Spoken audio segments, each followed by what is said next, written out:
Preparing for an interview is a serious business. You have an interview coming up in a good company at a good position. You have prepared yourself completely. You have rehearsed all the probable questions that the interviewer would be asking you, and even visualized acing every question that is thrown at you. But then sometimes you may still get a question that stumps you, that makes you uncomfortable, that makes you take a pause and you don't know what to do. You don't have the answer for that question. Be it a technical question, be it a question that you've never heard of, or a completely unexpected question. Now, such questions can really throw you off from a very well-regulated interview that is going on, and you're completely shaken up. Hello everyone, this is Sonia, your friendly career coach, mentor, your friendly neighbor, or someone who is just making these videos to inspire you, to add to your growth, to give you some tips that will come useful or that will come handy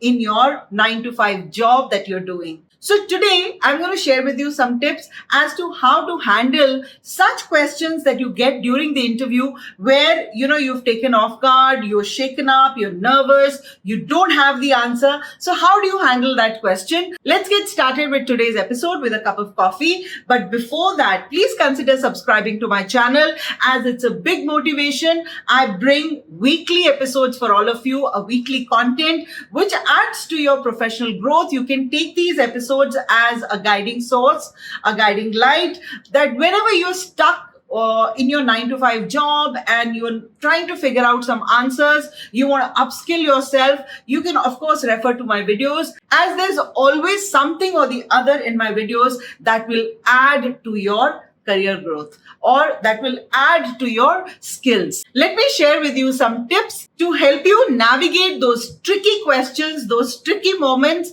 with confidence and grace. So let's get started. Key is not in knowing every answer to the questions that are asked or the questions that are thrown at you, but how you navigate those moments. First, breathe. Because when you're taken off guard, first thing what happens is your breathing becomes irregular, you become nervous, you don't know what to do, and hence you make some mistake or the other, and the recruiter will come to know or the interviewer will come to know about it. If you don't know the answer or you're not sure of the answer, take a moment, breathe. And tell yourself it's okay not to know everything. The recruiter is not here to recruit an encyclopedia, that someone who has the best answer for every question that I'm asking. So please don't take this pressure that I have to know everything. You are not an encyclopedia. The recruiter is here to see how are you handling a problem situation or a situation where you're taken off guard. How are you navigating yourself? The next is take your time. Acknowledge whatever question has been asked to you. You can repeat the question and you can say, that's a great question. Can I take a moment to approach this question before I reply? And that is always taken in a good way because the interviewer feels that, you are not very impulsive. You think through and then you respond. You try to understand what is being asked and then you're responding. So always take a moment of pause. Let the recruiter know it's a great question and you just want a moment to think your answer and then give the answer. That is if you're not sure of, is this the answer or that is the answer. And most of the time also what happens is that whatever question has been asked, we are not very clear as to what is being asked or what is the response that the interviewer is expecting from me. So in that scenario, try to buy yourself some time, repeat the question that was asked to you and just reply by saying, that's an interesting question. Can you please elaborate as to what you're looking as a response from me? Or how would you like me to address this question? The interviewer in that scenario, the other person will give you some more details about the question that has been asked, and maybe whatever is the details that the other person is giving you, you might suddenly say, oh, this is what the the person was asking, oh, I know this answer, and then you can easily answer that question. So please buy yourself some time, repeat the question, and just ask for more details on the question that is being asked so that you understand what is the other person expecting as a response from you. There would be cases that a question comes to you and you actually don't know the answer. So, for example, if the interviewer starts asking you questions about Salesforce as a CRM tool or as a tool to be used within the department, and you've not used Salesforce any time in the past, but you've used similar tools, maybe like HubSpot or Zoho. So in that case, please don't beat around the bush thinking that, okay, fine, I've used HubSpot. I'm sure Salesforce is also going to be the same. But if you don't know the answer, simply admit that you do not know. You can simply respond by saying, I've not got an opportunity to work on this platform. However, I have used platforms like HubSpot and Zoho, and I'm sure I'll be able to learn about this tool as I'm a fast learner. Given an opportunity, I'm sure I'll be able to learn about Salesforce too. Now, what does that show? That shows that you have admitted that you've not used this platform and you've used a similar other platforms, and you're very eager to take on this new platform and you would love to learn about it too. Don't start using any tricks that are coming in your mind. Don't do that, because the recruiter will catch you and that will not be good for the conversation that you're having with the other person, right? Giving you yet another example of the same thing. So if they interview, you are a digital marketer or you are into marketing, but you haven't had the chance of using Facebook Ad Manager or Google Ads, but you've done a lot in terms of social media. So if the person is asking you a question related to, say, Google Ads or Facebook Ad Manager, you can just simply say, I've not yet got the opportunity to be exposed to Google Ads and Facebook Ad Manager, but I'm well versed with the traditional digital channels like email marketing, social media. And further, I'm excited about the prospect of expanding my skills, and leave it at that, because see, that will go in your favor.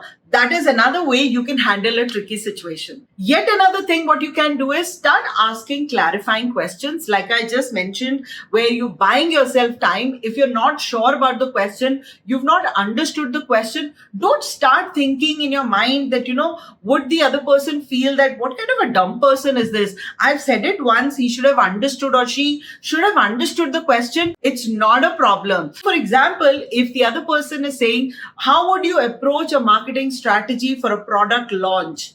Now, you don't know what is the product. You don't know what is the target audience. You don't know many things in terms of market trends, the target audience, what is the demographics, which is the age group of their customer, who is the target customer, which are the markets that you're looking at. So you don't know what is the answer the other person is expecting from you. How can I make a marketing strategy in front of them, just give them a short plan without knowing all these things? So there's no harm in asking for a clarification there and then. Yet again, if the other person is giving you a situation to handle, that how would you handle a dissatisfied customer? Now, in that case also, you don't know the context. So you don't know what is the customer angry about, what are the pain points of the customer, what were the expectations, the concerns raised by the customer. So you don't know about that, and there's no harm in asking that. I hope it's okay if I can ask you a few questions, because that will help me tailor my responses suited to the situation that you've asked me. So please seek for answers for these questions, and that will help you tailor those responses in a right manner. And the interviewer will be very happy that, you are thinking out of the box. You're not just looking at whatever is being asked. You don't want to respond to only what is being given to you. You want to explore the whole scenario, and then you want to give your answers. Just remember, be honest, be confident, be professional. Don't be very casual. Don't use any slangs. And you're doing this and you're putting your hands here and there and you're doing all this to show that you're very nervous because you don't know the answer. You can still handle that situation with grace and with confidence. Maintain eye contact. Have the right body language. Have a smile on your face. Be honest, be professional. Worst comes to worst, what will happen? That you don't know the answer, it's fine, but you have the answers to the other questions you've given. Like, it's It's the same situation as that you've got the exams. Now you go and look at your question paper. I'm sure there are people who are toppers too, who have answers to all the questions, but I'm sure there are people like me. Out of all the questions, there would be like one or two questions where I won't know the answers, right?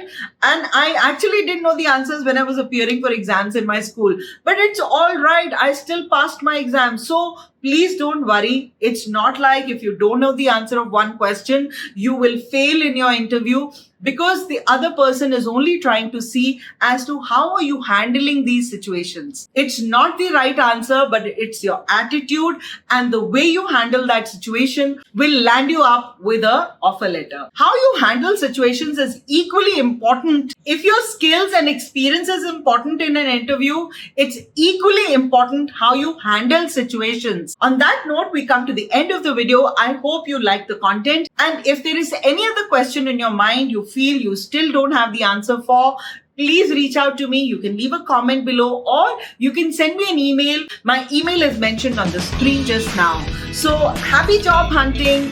Please be confident, have a smile on your face, and I'm sure you'll be rocking in your careers. So all the very best to you. I'm going to see you next Thursday. Bye-bye.